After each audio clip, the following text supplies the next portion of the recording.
জয়গুরু জয়গুরু সুন্দর উদ্বোধনী ভাষণে স্বামী কৃষ্ণানন্দ সরস্বতী মহারাজ এই সংঘের ইতিহাস, যে এই সংঘ স্থাপনার আগে কয়েকজন এখানকার ভক্ত গিয়ে শ্রী শ্রী ঠাকুর মহারাজের সাক্ষাৎ মন্ত্র দীক্ষা গ্রহণ করেছিলেন।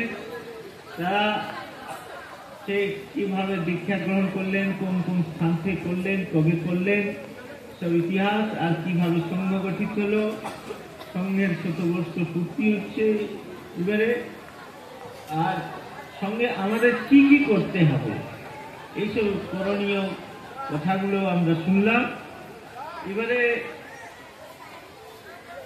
একটি সঙ্গীত পরিবেশন করছেন কুমারী লক্ষ্মী মণ্ডল। লক্ষ্মী মণ্ডল আছেন তো?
জয় গুরু, জয় গুরু।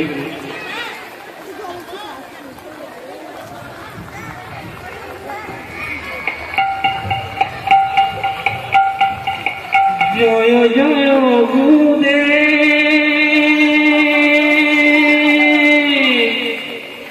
দয়াল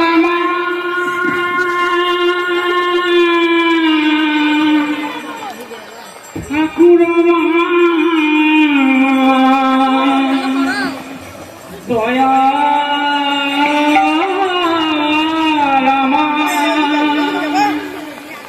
জয় জয় গুরুদেব, করি হে মিনতি, চরণে শরণাগতি, আকি যেন মতি, চরণে শরণাগতি, আকি যেন মতি, চরণে শরণাগতি, আকি যেন মতি। জয় জয় গুরুদেব, করি হে মিনতি, জয় জয় গুরুদেব, করি হে মিনতি, চরণে শরণাগতি, আকি যেন মতি, চরণে শরণাগতি, আকি যেন মতি। জয় জয় গুরুদেব।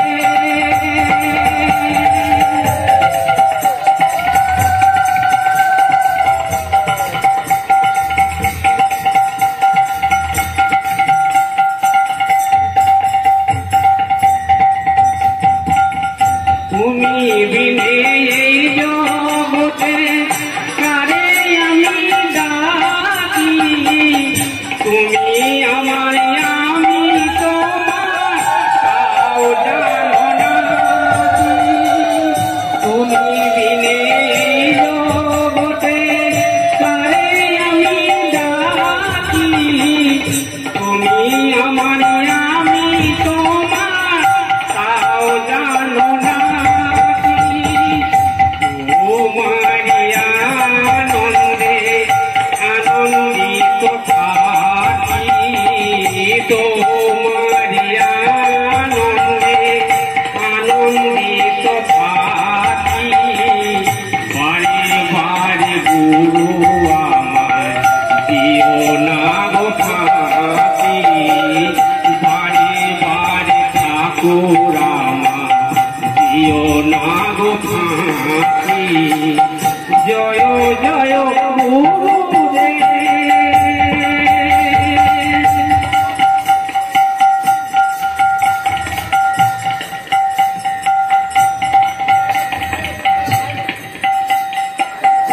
অঙ্গ মানে ঠাকুর তোমার শুভয় মনে, ভক্তগণ বসে আছে কৃপা পাবে বলে। অঙ্গ মানে ঠাকুর তোমার শুভয় মনে, ভক্তগণ বসে আছে কৃপা পাবে বলে।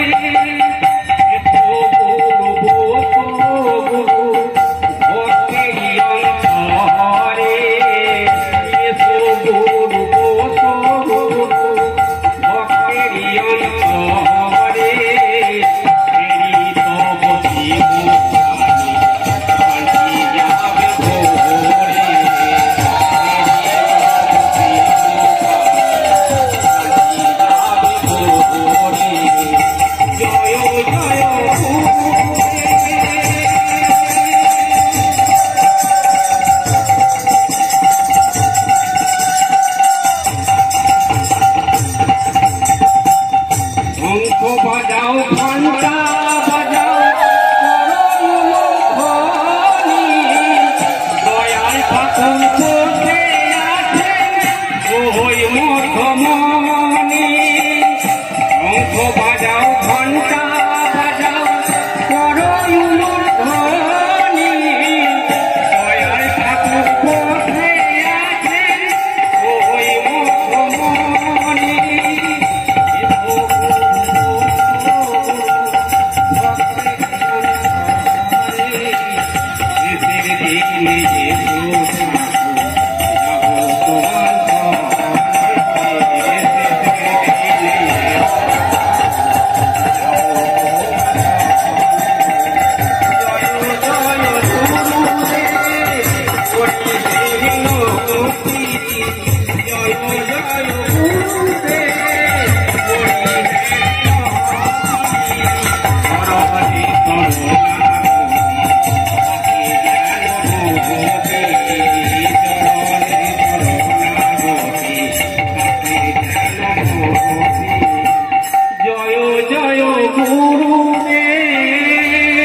देवकी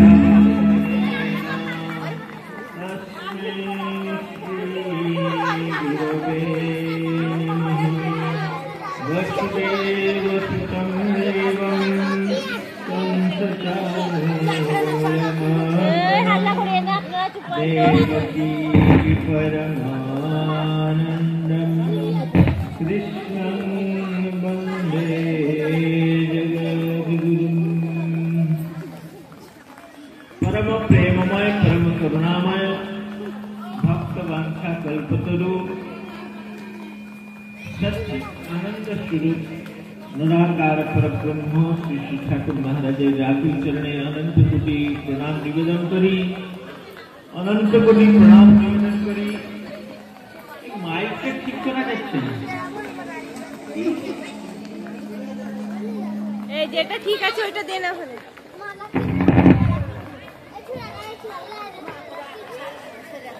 জয় গুরু জয় গুরু জয় গুরু জয় গুরু। अनंत कोटि प्रणाम निवेदन करी गुरु शक्ति शिल्पिनी जगत जननी निवास महंत बाला चरण कमले अनंत कोटि प्रणाम निवेदन करी आद्य जगत गुरु ज्ञानावतार शंकराचार्य भगवान चरण कमले एवं प्रेमावतार चैतन्य महाप्रभु चरण कमले ग्रामेर प्रतिष्ठित समस्त देव देवी गणेर चरण कमले फूल मुक्त भक्तिपूर्ण प्रणाम निवेदन करी।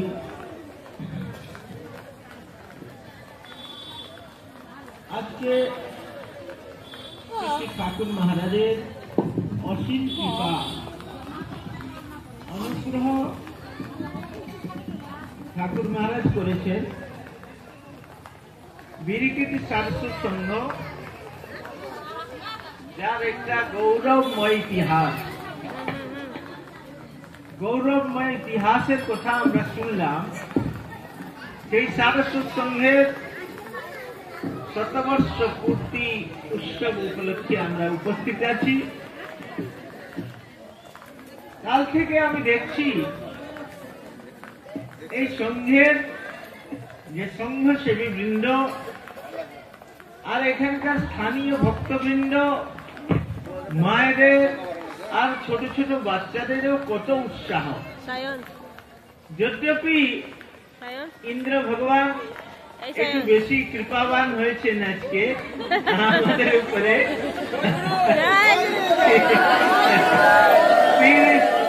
তিনি পুষ্প বৃষ্টি করছেন, জল বৃষ্টি করছেন, তারপরেও উৎসাহের কমে অভাব নাই। দেখছেন কত ভক্ত। আমাদের উৎসাহকে কিন্তু কেউ কম করতে পারবে না। ঠাকুর মহারাজের কৃপা আছে।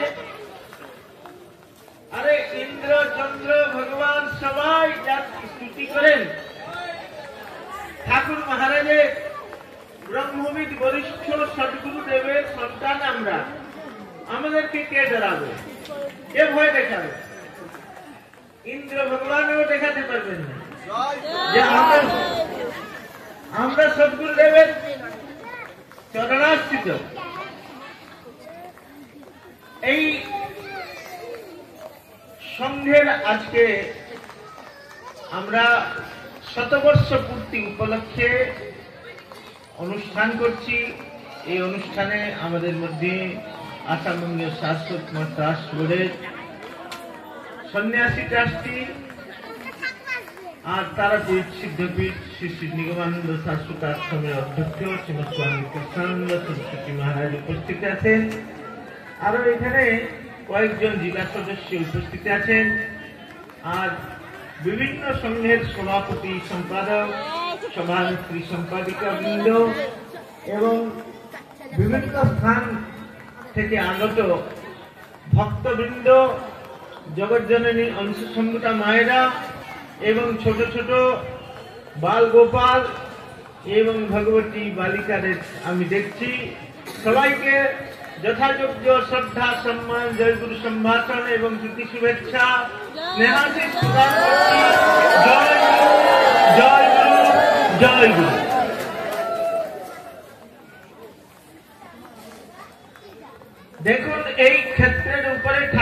মহারাজের অসীম কৃপা। আমি শুনছিলাম এইখানকার 17 জন ভক্ত শ্রী শ্রী ঠাকুর মহারাজের সাক্ষাৎ মন্ত্র শিষ্য। এটা কম বড় গৌরবের কথা নয়, গর্বের কথা। এই সঙ্গের সংস্থাপনা যারা করেছেন, শ্রী শ্রী ঠাকুর মহারাজের স্থূল শরীরে থাকাকালীন যে কয়টি সংঘ স্থাপিত হয়েছিল, সেই সংঘের মধ্যে অন্যতম সংঘ এই বিরকুটি সারস্বত সংঘ। এখানে আমরা শতবর্ষ পূর্তি উৎসব করছি। কত সংঘের এইরকম সৌভাগ্য হয়েছে?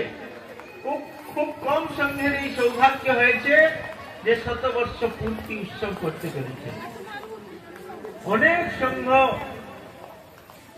তারা সেই বাধা বিঘ্নের মধ্য দিয়ে এখনো টিকে আছে আর ভালোভাবে সংঘ করছে। তার মধ্যে যে বিরকুটি সারস্বত সংঘ অন্যতম সংঘ। এমন না যে বাধা বিঘ্ন নেই, বাধা বিঘ্ন তো আসেই। শ্রেয়াংশী বহু বিঘ্নানি, বিঘ্ন অনেক আছে, কিন্তু যারা সৎপুরুষ তারা বাধা বিঘ্নের প্রতি ভ্রুক্ষেপ করেন না। তারা তাদের কার্য সম্পাদন করেন। আর ঠাকুর মহারাজের কৃপা দৃষ্টি যাদের উপরে আছে তারা বাধা বিঘ্নকে ভয় করবে কেন? আমি তো দেখছি এত আপনাদের উৎসাহ কম হয়নি। এই বৃষ্টিকালেও, বৃষ্টির দিনেও আপনারা দাঁড়িয়ে দাঁড়িয়েও ঠাকুর মহারাজের এই অনুষ্ঠানকে এত সুন্দর ভাবে উপভোগ করছেন।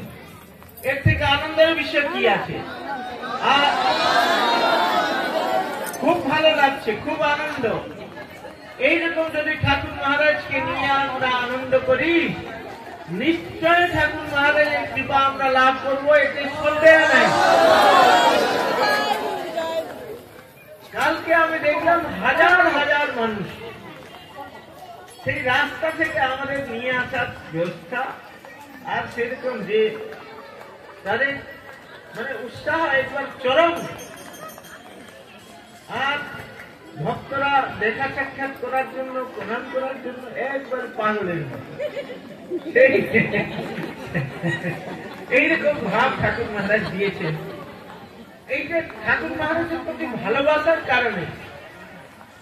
ঠাকুর মহারাজকে যে আপনারা যে প্রাণ দিয়ে ভালোবাসেন তার প্রকৃষ্ট উদাহরণ।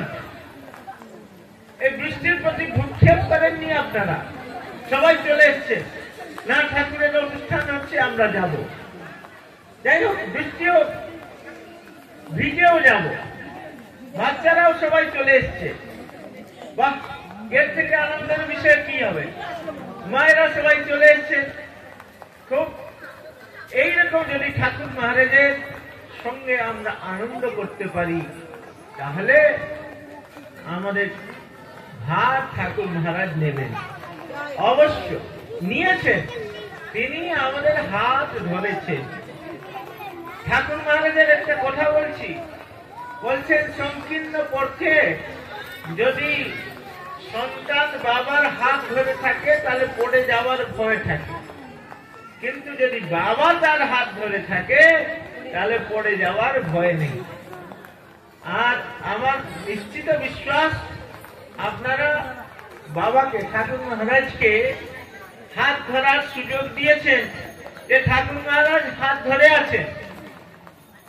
এই উৎসাহ দেখে আমি বুঝতে পেরেছি যে আপনারা ঠাকুর মহারাজকে হাত ধরার সুযোগ দিয়েছেন।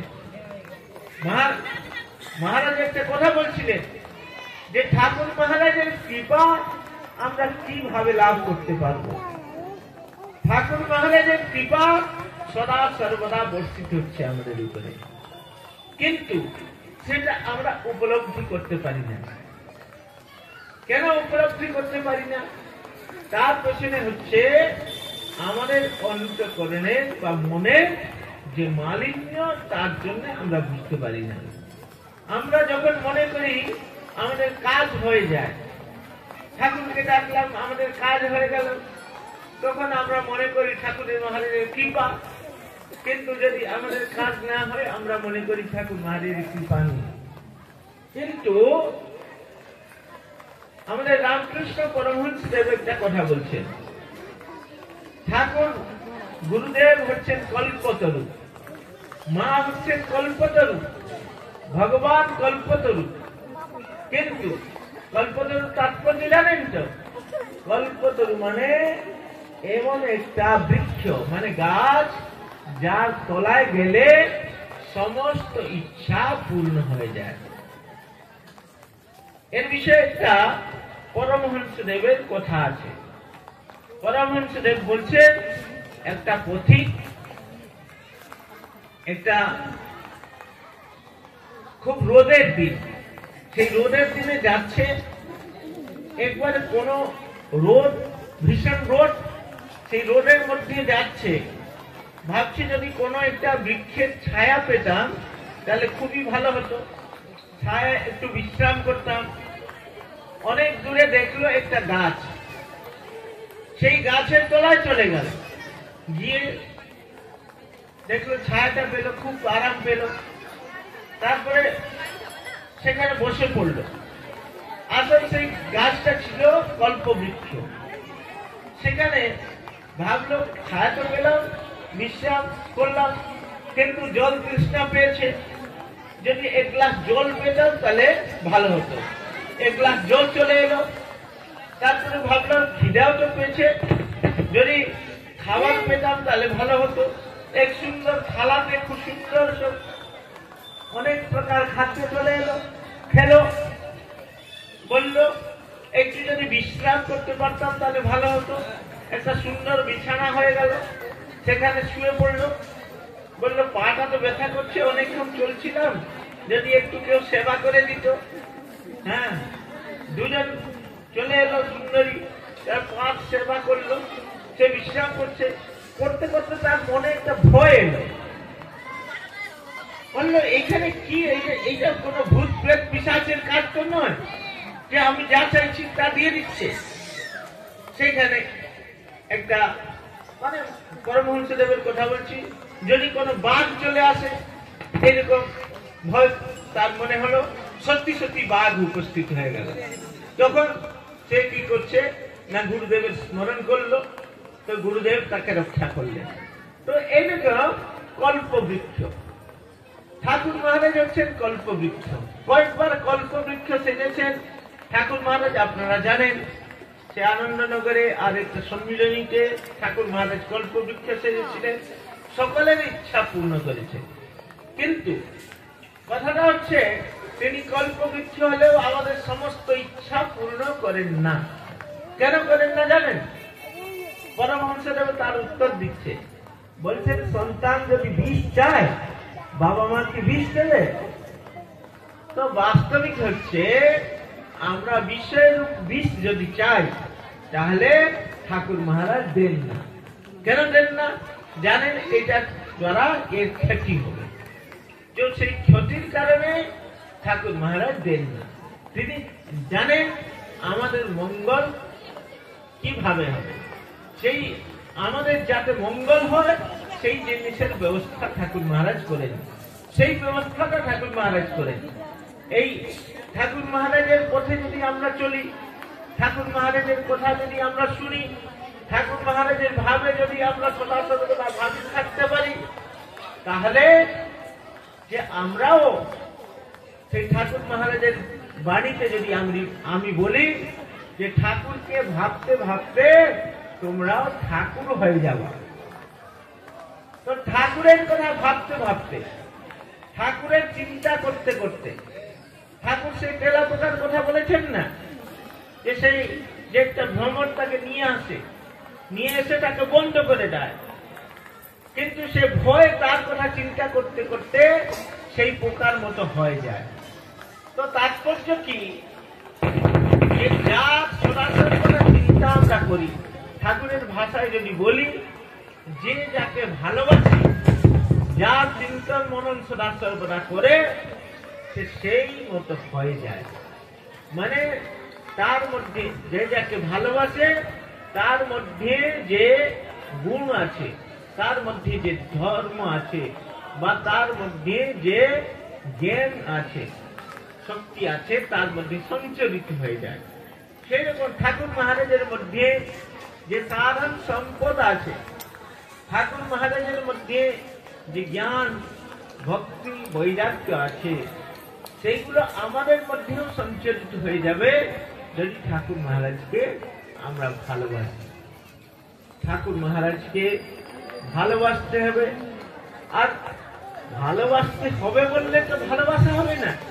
তো ভালোবাসাটা হবে কি করে? না, আমাদের যখন অন্তঃকরণ অশুদ্ধ থাকে, মনটা যদি অশুদ্ধ থাকে, মনের টানটা সাংসারিক দিকে হয়। আর যদি মনটা শুদ্ধ হয়ে যায়, তাহলে ভালোবাসা ঠাকুরের দিকে হবে আর ভগবানের দিকে হবে।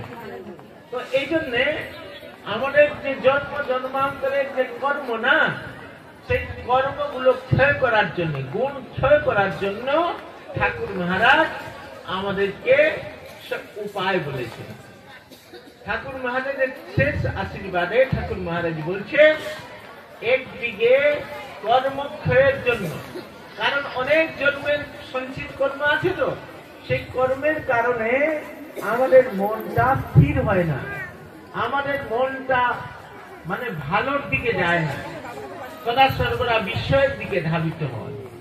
এই জন্যে সেই মনটাকে, সেই কর্মটাকে আমাদের ক্ষয় করতে হবে, কর্ম ক্ষয় করতে হবে, গুণ ক্ষয় করতে হবে। তার জন্য কি করতে হবে? নিষ্কাম কর্মযোগ।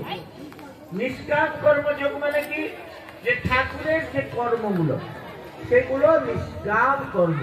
ঠাকুর মহারাজ যে কর্মগুলো আমাদের করতে বলছেন, ঠাকুর মহারাজ বলছেন যে তোদের আর কিছু করতে হবে না, যে জগদ্ধিতকর কার্যের আমি সূচনা করেছি তার সহায় হোক, তোদের সব কিছু হবে। ঠাকুর মহারাজ জগদ্ধিতকর কার্য অনেক করেছেন। যে ঠাকুর মহারাজ মঠ স্থাপনা করেছেন, আশ্রম স্থাপনা করেছেন, সংঘ স্থাপনা করেছেন। আর সেইগুলির যদি আমরা ঠিকভাবে রক্ষণাবেক্ষণ করি, সেইগুলো যদি ঠিকভাবে আমরা করি, আর তার সঙ্গে ঠাকুর মহারাজ শিব জ্ঞানে, নারায়ণ জ্ঞানে জীব সেবা করতে বলেছেন। সমস্ত প্রাণী বর্গকে ঠাকুর জ্ঞানে সেবা করতে বলেছেন, শিব জ্ঞানে সেবা করতে বলেছেন, নারায়ণ জ্ঞানে সেবা করতে বলেছেন। যদি আমরা সেবা করি তাহলে আমাদের কি হবে? না, জন্ম জন্মান্তরের যে সঞ্চিত কর্ম, সেই কর্মগুলো ক্ষয় হয়ে যাবে, গুণ ক্ষয় হয়ে যাবে। কর্মক্ষয়, গুণ ক্ষয় হয়ে গেলে কি হবে? না, আমাদের অন্তঃকরণ শুদ্ধ হবে। আর এদিকে যেভাবে উনি বলছিলেন, যে সকালে যেভাবে দীক্ষার সময় আমরা আলোচনা করছিলাম, যে আমাদের প্রতিদিনের ব্যক্তিগত সাধনা চলবে। কি সাধনা চলবে? ঠাকুর মহারাজের সেবা পূজা আমরা করব, তার সঙ্গে ঠাকুর মহারাজ যে মন্ত্র দিয়েছেন সেই মন্ত্রের 3 বেলা জপ করব, ধ্যান করব, উপাসনা করব, ঠাকুর মহারাজের বই পড়ব, ঠাকুর মহারাজের যে নাম কীর্তন করব। হ্যাঁ, বৈষ্ণবরা 4টা কথা বলে থাকে। 4টা কথা কি? হ্যাঁ, নাম, রূপ, গুণ আর ধাম। কি করতে হবে? ঠাকুরের রূপের ধ্যান করতে হবে। রূপের ধ্যান করি বা স্বরূপের ধ্যান করি। ঠাকুর মহারাজ বলছেন, আমার এই যে পচা গলা ধরছে শরীরটাকে ধ্যান করলেও তোমাদের সব কিছু হবে। একটা জ্যোতির্ময় মন্ডলের মধ্যে আমাকে ভাববা। ঠাকুর মহারাজ বলছেন, যদি ঠাকুর মহারাজের এই রূপটাও আমরা ধ্যান করি, যে ফুল রূপটা আমরা দেখছি, তাহলে আমাদের সবকিছু হবে। আপনারা কোনোদিন ভাববেন না ঠাকুর মহারাজ কোথাও চলে গেছে। ঠাকুর মহারাজের আবার সেই শেষ আশীর্বাদটা আমি মনে করিয়ে দিচ্ছি আপনাদের, যে ঠাকুর মহারাজ বলছেন, আমি চিরকাল আছি, আমি ছিলাম, এখন আছি, আর ভবিষ্যতে থাকবো। কেউ ভাববে না যে আমি থাকবো না বলে কেউ ভাববে না। যারা আমার এই স্থূল শরীর ত্যাগের পরে অশ্রুপাত করবে, তারা আমার অস্তিত্বের অবিশ্বাসী। তাৎপর্য কি? ঠাকুর মহারাজ আমাদেরকে ছেড়ে কোনো জায়গা যাননি। ঠাকুর মহারাজ বলছেন, যখন ঠাকুর মহারাজ স্থূল শরীর ত্যাগের পূর্বে তাকে জিজ্ঞাসা করা হলো, ঠাকুর মহারাজ যে তুমি যখন চলে যাবে, ঠাকুর মহারাজ বলছেন, না, তোমরা আমাকে এইভাবেই পাবে। কেবল একটু অন্তর বলেছেন, একটু পার্থক্য বলেছেন। বলেছেন এই যে তোমাদের ঠাকুর এই যে হাঁটাফেরা করে, খাওয়া দাওয়া করে, সেরকম না, তোমরা আমাকে চিন্ময় রূপে পাবে। ঠাকুর মহারাজকে আমরা এখনো পাবো, আর অনেক ভক্তরা পাচ্ছে। ঠাকুর মহারাজ এখনো লীলা করছে। ঠাকুর মহারাজের স্থূল লীলা বা প্রকট লীলা, আর এখন চলছে ঠাকুর মহারাজের সেই অব্যক্ত রূপে লীলা বা চিন্ময় রূপে তার লীলা। সেই চিন্ময় লীলা সদা সর্বদা চলছে। তিনি আছেন, সর্বত্র আছেন। আর সংঘ সম্মিলনীতে তো তিনি উপস্থিত থাকেনি, মন্দিরে আছেন, সংঘে 3 জন বা ততোধিক ভক্ত যেখানে তার প্রার্থনা করে তিনি সেখানে উপস্থিত থাকেন। আর সম্মিলনী তো তিনি স্বয়ং আহ্বান করেন। আর এর ছাড়াও ঠাকুর মহারাজ আছেন। কোথায় আছেন? সর্বত্র আছেন। আমাদের হৃদয়ে আছেন, অন্তরে আছেন, বাইরেও আছেন, সর্বত্র আছেন। हरि व्यापक सर्वत्र समान, प्रेम से प्रकट हुई में जाना। আমাদের ভক্ত কবি তুলসীদাস বলছেন যে হরি ভগবান বা গুরুদেব সর্বত্র ব্যাপ্ত, কিন্তু যখন আমরা আমাদের ভালোবাসার যখন প্রগাঢ়তা হবে, অত্যন্ত ব্যাকুলতা হবে, তখন তিনি প্রকট হয়ে যান। কিভাবে ব্যাকুলতা জানেন?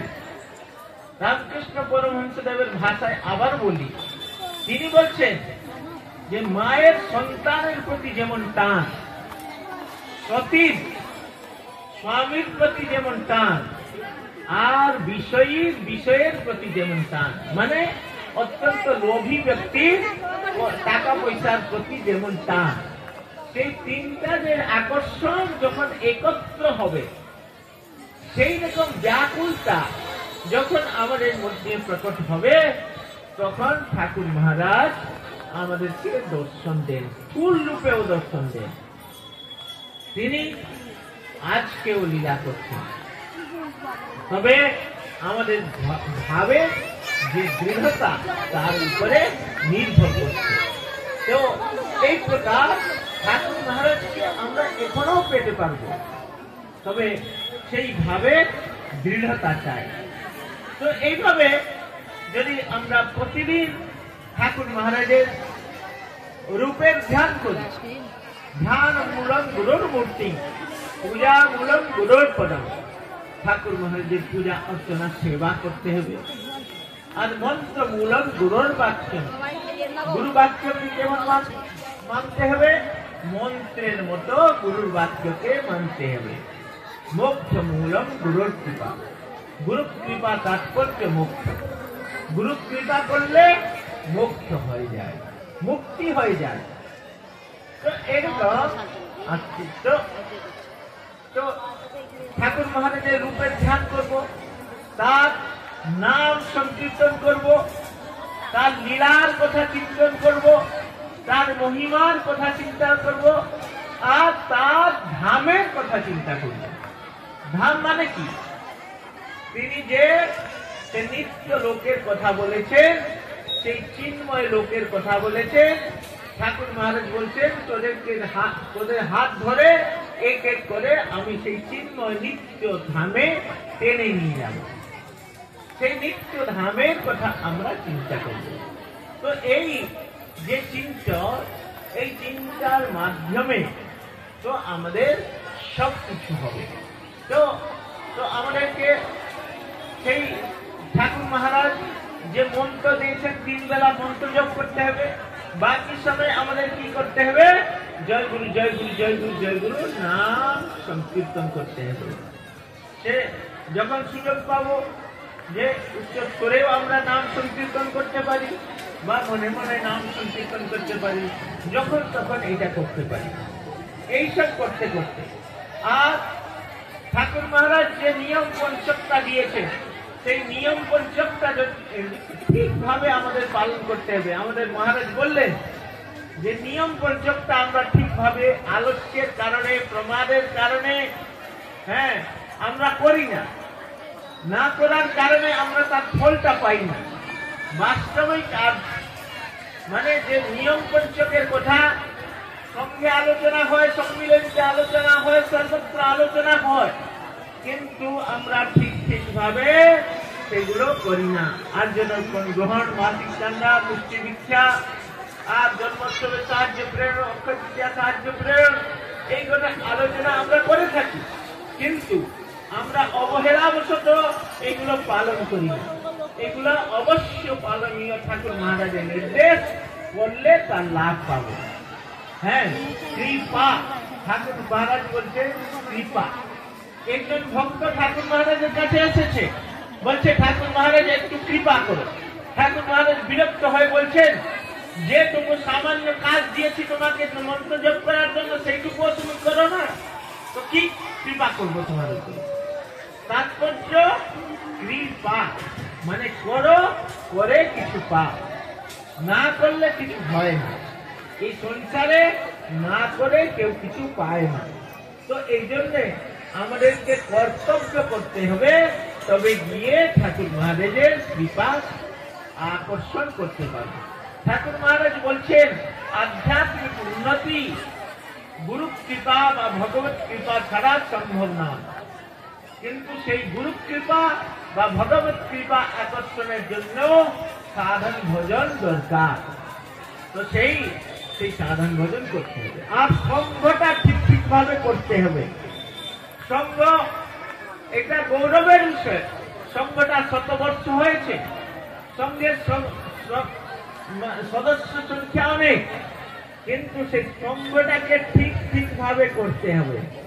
সঙ্গটা ঠিকভাবে করলে ঠাকুর মহারাজ বলছেন কৃপার প্লাবন বইবে, প্রেমের প্লাবন বইবে।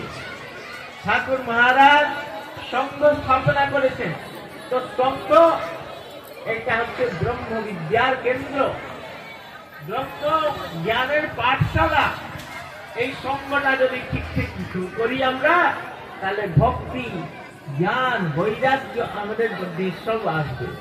সঙ্গটা যাতে ঠিকভাবে আমরা করতে পারি। এছাড়া সম্মিলনীতে যোগদান করতে হবে।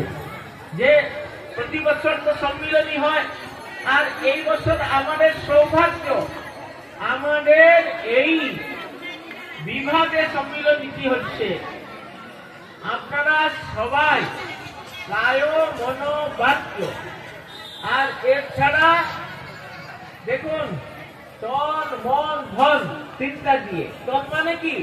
শরীর, শরীর দিয়ে সেবা করবেন। সবাই নিজের শারীরিক শ্রম দান করবেন, আর মন দিয়েও সেবা হয়। মনটা যাতে লাগে ঠাকুর মহারাজ আমার এই শরীর দিয়ে যাতে সেবা করিয়ে নি। আর ধন, ধন যেটা ঠাকুর মহারাজ দিয়েছেন, সেই ধনের সদুপযোগ, সব থেকে বড় সদুপযোগ ঠাকুরের উদ্দেশ্যে যে ধনটা দান করা হয়, সেটা সব থেকে ধনের সদুপযোগ। এর থেকে বড় সদুপযোগ কিছু হয় না। ঠাকুর মহারাজ কৃপা করে যে সামর্থ্য দিয়েছেন, শারীরিক সামর্থ্য, আর্থিক সামর্থ্য যা দিয়েছেন, সেটা অবশ্য ঠাকুরের জন্য উপযোগ করা উচিত। তবে গিয়ে আমরা ঠাকুর মহারাজের কৃপা লাভ করতে পারব। এই জন্যে আমরা কিন্তু সংকল্প যাতে হয় যে এই বিভাগের যে সম্মিলনীটি হচ্ছে, তারাপীঠে যে সম্মিলনীটি হবে সেই সম্মিলনীটিকে সাফল্য মণ্ডিত করে তুলতে হবে। তার জন্য আর্থিক সাহায্য আর শারীরিক সাহায্য অবশ্য আপনারা সবাই করবেন। যাই হোক, আজকে বৃষ্টির কাল, আমি আর বেশি বিলম্ব করছি না, আমার প্রসাদ সেবার সময় হয়েছে। এই জন্যে আমি সবাইকে এইভাবে ঠাকুর ভাবে উদ্বুদ্ধ করতে চাই, আপনারা যতটা সম্ভব ঠাকুর ভাবে সদা ভাবিত থাকার চেষ্টা করুন। ঠাকুর মহারাজ বলছেন বা ভগবান গীতায় বলছেন সদা তদ্ভাব ভাবিত। ঠাকুর মহারাজ গীতায় বলছেন মানে কৃষ্ণ রূপ ঠাকুর বা ঠাকুর রূপ কৃষ্ণ বলছেন আমাতে মন নিবেশ করো, আমাদের বুদ্ধিকে স্থাপিত করো। সেই মন বুদ্ধি ভগবানে বা গুরুদেবে সমর্পিত করে যাতে তার সেবায় আমরা লাগতে পারি, এই কামনা আমাদেরকে করতে হবে, ঠাকুরের কাছে প্রার্থনা করতে হবে। ঠাকুর মহারাজ যাতে সদ্বুদ্ধি আমাদের প্রদান করেন, যে সদ্বুদ্ধির দ্বারা ঠাকুরকে আমরা প্রাপ্ত করতে পারি, এই কামনা করে আর আপনাদের সকলের মঙ্গল কামনা করে আমার বক্তব্যকে শ্রী ঠাকুর মহারাজের রাতুল চরণে সমর্পণ করছি। আপনারা সবাই ভালো থাকুন, সুখে থাকুন, আনন্দে থাকুন, আর ঠাকুর মহারাজকে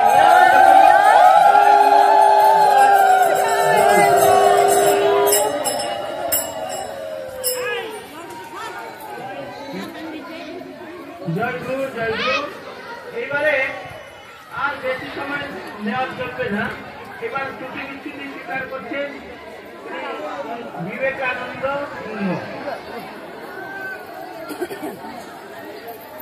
বিবেকানন্দ সিংহ আছেন? হ্যাঁ,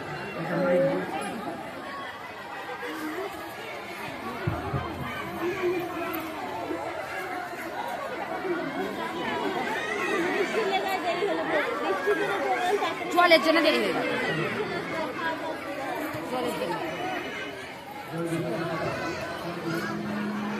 জলের জন্য দেরি হয়ে গেল। নাহলে 1 ঘন্টা প্রোগ্রাম টানতো, জল না হলে। জল না হলে 1 ঘন্টা প্রোগ্রাম চলতো।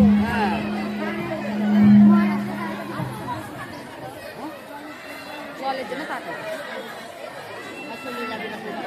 ভিড়াভিড়ি লেগে গেল। কি হাল্লা করছে,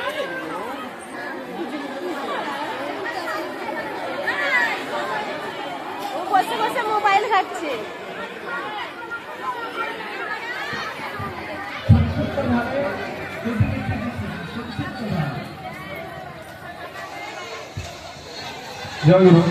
আমি বলছিলাম যে সবাই যে ভিতরে প্রণাম জানাই আমার প্রাণের আরাধ্যদের শ্রী ঠাকুর মহারাজের চরণে, প্রণাম জানাই আমার সূর্যপদ মহন্ত মহারাজের, আমার দীক্ষাচার্য মহন্ত মহারাজের চরণে, প্রণাম জানাই আমার তারাপীঠ অধ্যক্ষ স্বামী কৃষ্ণানন্দ সরস্বতী মহারাজ। আমাকে মহন্ত মহারাজ কর্তৃক আমি আদিষ্ট হয়েছি ত্রুটি বিচ্যুতি স্বীকার করার জন্য।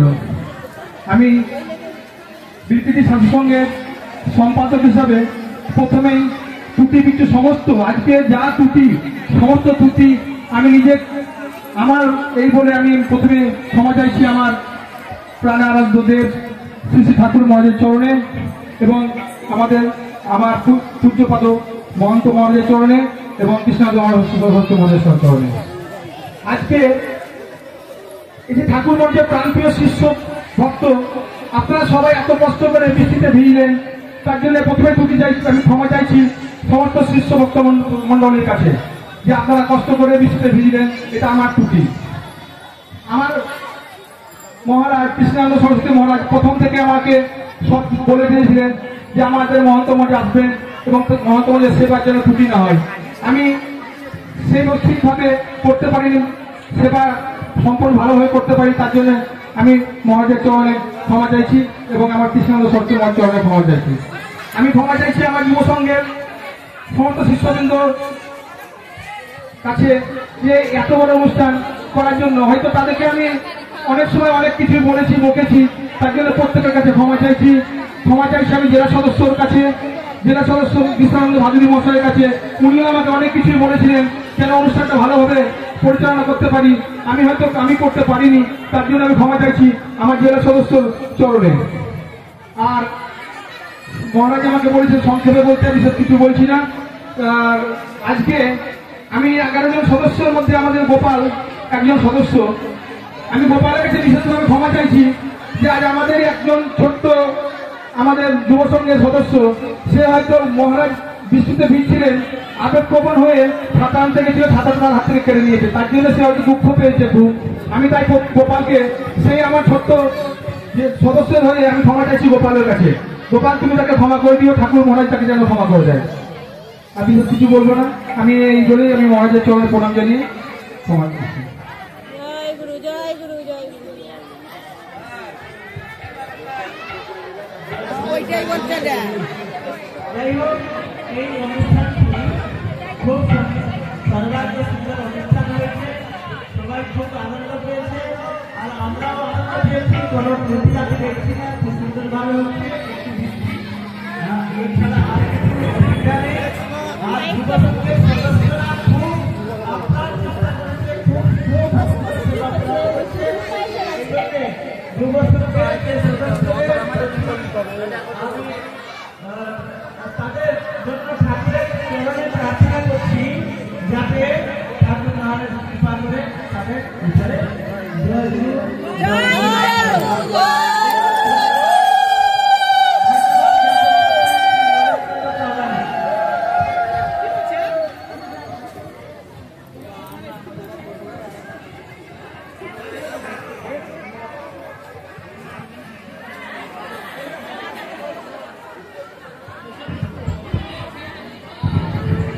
জয় গুরু, জয় গুরু, জয় গুরু।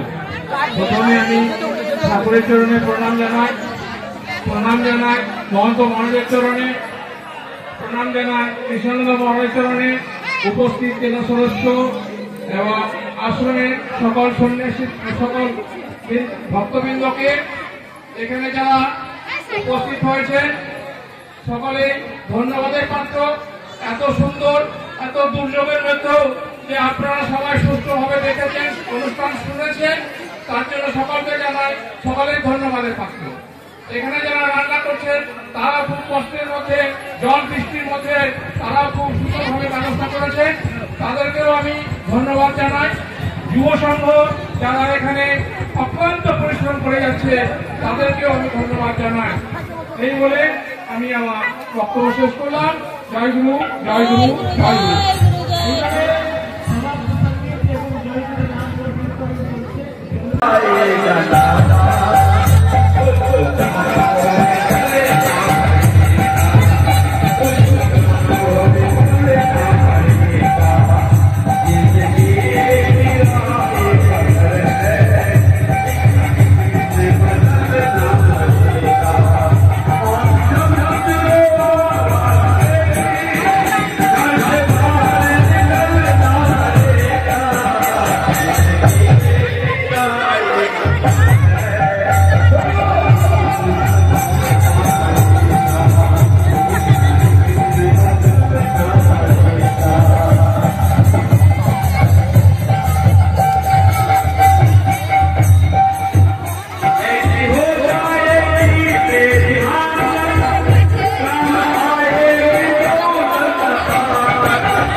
से